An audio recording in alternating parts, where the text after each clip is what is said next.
Mitäs täällä tapahtuu? Miksei näitä päästetä maihin? Se on hallituksen päätös. Nämähän on kaikki juutalaisia. Maahan ei päästetä, jos ei ole työtä ja asuinpaikka. Eli siis, jos olisi, niin voisivat jäädä. Eile Eestis linastunud film Sa pole üksi räägib tõsielul põhineva loo Soome ärimehest Abraham Stillerist, kes võttis teise maailmasõja ajal oma hõlma alla juudi põgenikud Saksamaalt ning Austriast. Abraham Stiller. Et tema heateod on isegi põhjanaabrite juures seni suurema tähelepanuta jäänud, otsustas režissöör Klaus Härö asja parandada. We were doing a film 20 years ago with the Finnish producer Ilkka Matila. We did a film called Mother of Mine. And around that time we started talking like, what would be the subject you'd really like to make a film about if you could just pick and choose? What would be the film that sort of has to be made? And I don't remember who said it, but one of us said that, well, the Finnish deportation of Jews during the Second World War. And the other person said, like, are you kidding me? Like, I've been thinking about the exact same thing. And so we started talking. And then we found a book about this character called Abraham Stiller, who was a guy from the Finnish Jewish community who actually tried to help these people and felt that he failed because they deported a handful of people. He felt that he failed, but I think from our perspective we would say, well, yes, you failed to save those people, but because you raised your voice and you made a heck of a issue out of this, and you woke up the politicians, then they couldn't send any more. So for me this was very touching, the fact that in a way he was like a hero, but in a way he felt that he had failed. Hitler! Heil Hitler! Onko tämä teidän mielestänne Suomi? Orvuna kasvanud Stilleril oli enne sõda Helsingis omanimeline edukas rõivapood, mida juhtis tema abikaasa Veera ja arvukad filantroopia huvid. He came from very poor circumstances. And then he married rich. So you could say his wife kept bringing in money and he kept spending them. And he spent them all kind of like projects helping people. And he didn't really make a difference. This time he helped Jews. He was Jewish himself. But he, like for instance, after the Finnish Civil War in 1918, he was there to start an orphanage for kids whose parents had died. And he didn't make any difference whether those orphans were from this side or that side. He was a guy with a big heart, a guy who really cared about other people, but he was not a perfect person. You could say he had a big heart and a big mouth. He would get into trouble with people because he was very outspoken. Like between here and here, the distance was like super short, so he just like spoke his mind right away. Pärast Nõukogude Liidu sissetungi Soome 1939. aasta novembris võitlesid juudid oma riigi armee eest nii talvesõjas kui pärast sakslaste kõrval jätkusõjas. I grew up with the notion that Finland, although we fought together with the Germans, we never deported our Jews. And turns out this was kind of a half-truth. We did not deport our own Jews. All the Finnish Jews were saved, which is a great thing. But on the other hand, I learned that they had deported 8 civilians, 5 men, 2 children and 1 woman, and this really disturbed me because these were refugees. These were people who came to Finland just before the war to safety, and they were safe. They had started a new life. We can all imagine what it's like to come to a new country and you're middle-aged and you start like from scratch. It's not easy, and then you're told all over again, and like you're safe, you can stay here, it's fine. And then you're not. And this was really disturbing to me. Suur osa Härö filmist on üles võetud Eestis. Osa ka Eesti juutide koonduslaagri lähedal Kloogal, kus kaotas oma elu paar tuhat inimest. We ended up shooting a week in a scene which takes place in Lapland, supposedly, but it's filmed in Klooga. And it was during the preparations that I learned that there, close or in Klooga, there is the cemetery for Estonian Jews, which of course was striking and shocking. I never got the chance to visit the place yet because I was always traveling by, always working, but it gave it a very, very unique feel to close to this place, shoot the scene where we are portraying, if you will, a Finnish working camp from the Second World War. Sa pole üksi kunstnik on Jaagup Roomet, kostüümikunstnik Eugen Tamberg ja monteerija Tambet Tasuja.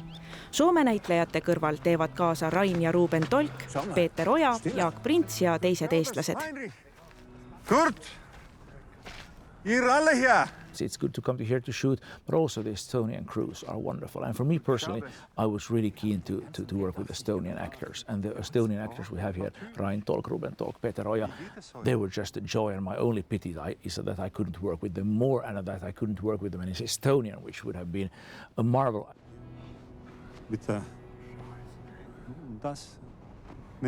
Häröle pole Eesti näitlejad võõrad. 2015. aastal tegi ta siinsamas Vehkleja, mis põhineb osaliselt treener Endel Nelise elulool. We have to talk about Vehkleja a little bit as well because Estonians know you best for this. I can talk about Vehkleja for 4 or 5 hours, no problem. It's such a dear project to me. When was the last time you watched it? Have you watched it over? I don't know if I watched the complete films, but it's a film I feel very proud about. So I have at different events I've showed scenes about it. And I think there are some scenes in Vehkleja which I have seen tens and tens and tens of times just because I've showed them again and again. I feel so good about them. First of all, I have to say it was a joy to work with the Estonian actors. It was a joy to work with Märta Vande. I remember the first thing he said to me, I think I've quoted this before, Finnish men dress really badly. I think that was the first thing he said. I think that was like breaking the ice, sort of like, okay, this is the level of communication, we can be straight, good. And that's also a thing which is easy here, that I feel it's very straight. It's not, again, if we go to Sweden and some other countries, it's good to be polite in a certain aspect, but then on the other hand, if you're just like watching every word, you can't work. But what I learned from Vehkleja, well, it was my 5th feature film, and it was the biggest feature film I'd done to date. And I will share one piece of feedback which I got from the Golden Globe. There was a woman in the jury, an elderly Chinese woman. She came with this beautiful, I remember she had a beautiful Chinese sort of like traditional silk dress, and she was a gray-haired elderly woman. She came up to me and she said, after watching Vehkleja, she said, I lived in Mao's China. She said, I recognized the mood of this film.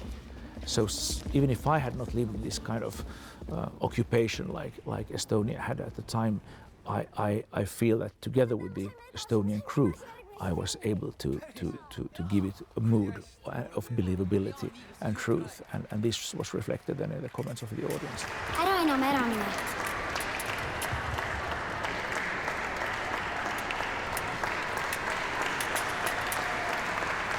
Lubad.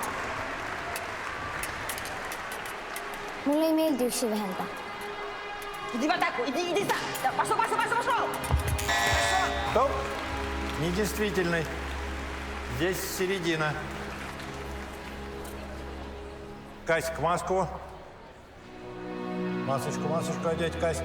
I would love to do another Estonian language film. I would love that. I could also almost say it's my daydream. When I sit with my day job and I do my Finnish films, then I think, I wish I was in Estonia. This happens. Really? Yeah, it does happen. Or are you just saying it because maybe it has to do just, wherever your job seems weary, you want to be somewhere else. Yeah. But I have a feeling, I worked in Sweden some before I did films in Finland and Estonia, and in Sweden it was very professional. They have such a long and very professional history of filmmaking, but I think they had lost some of the spark. When it was 3:45, in Finland you would say, okay, let's hurry, let's try to get this thing. In Sweden they would say, okay, maybe it's time to start packing. And this was the difference. I see this same spirit in Estonia still, this sort of like, okay, 50 minutes, let's try. This kind of spirit that, okay, it needs to be professional. It is very professional. We're all working here. It's not a hobby. But at the same time, to make a film is a rare thing. And we have the opportunity to do something which can touch the audience. Now that we're here, let's give it our best. And I think that sort of hard-working, really not giving up and using all your imagination to find a way to make it possible with small resources, to tell big stories with small resources and still have fun. I think that's something that I feel when I'm working here. Töö kõrvalt püüab Klaus varastada veidi aega ka Eesti nautimiseks. If I can, I steal it at the moment and then I do my own own walk and look around. Yeah. And you have your favorite cafes in Tallinn and things like that. I do, and sometimes there may not be the best cafes. They're just the cafes I have visited before, and then I have some memories. I'm very nostalgic and a bit romantic as a person as well. So you know, if I had sat in some cafe and snow is falling beautifully on Vanali, you know, whatever, you know, the Italian people might say that that's a little bit too much. But for me, I enjoy those moments, and Tallinn is so unique, just because, as I said, wherever you turn your camera or your eyes, it's just has a multitude of faces. I love it.